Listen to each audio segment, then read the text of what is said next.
ఆరోగ్య సమస్యలు పరిహారాలు. ఈ మధ్య కాలంలో మనలో చాలామంది ఏదో ఒక రకమైన అనారోగ్య సమస్యను తరచూ ఎదుర్కొంటున్నామని చెప్పొచ్చు. వయస్సులో చిన్నవారికి ఏదో ఒక ఆరోగ్య సమస్య ఉంది, పెద్దవారికి కూడా ఉందని చెప్పొచ్చు.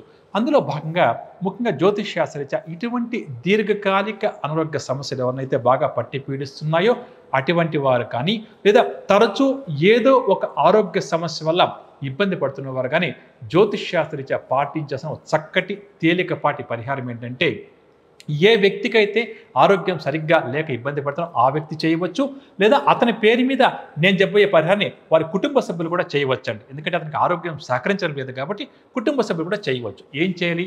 మన పూజా మందిరంలోకి వెళ్తే గంధపు చెక్క ఉంటుంది కదండి, ఉన్నంతలో ఒక మంచి సమయాన్ని ఉదయం పూట కూర్చొని సూర్య భగవాన్ యొక్క నామస్మరణ కానీ, ఆదిత్య హృదయ స్తోత్రాన్ని కానీ, సూర్య గాయత్రి మంత్రాన్ని కానీ, లేకపోతే ఇష్ట దైవం యొక్క నామస్మరణ చేస్తూ ఆ గంధపు చెక్క మీద కాస్త గంగాజలాన్ని వేసి గంధాన్ని సానదీసే ప్రయత్నం చేయాలి. కొద్దిగా ఆ మంత్రాన్ని పఠిస్తూ ఈ విధంగా కాసేపు చేయాలి.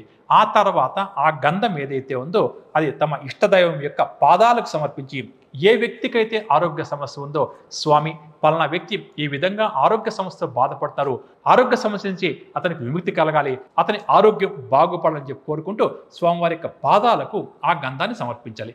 ఆ తర్వాత అంటే ఆ పూజ పూర్తయిన తర్వాత ఈ గంధం ఏదైతే ఉందో అంటే స్వామివారి యొక్క పాదాలకు సమర్పించాం కదా, ఆ గంధాన్ని కొద్దిగా తీసుకుని ఏ వ్యక్తికైతే ఆరోగ్యం బాగలేదో ఆ వ్యక్తికి నుదుటిన బొట్టుగా పెట్టే ప్రయత్నం చేయాలి.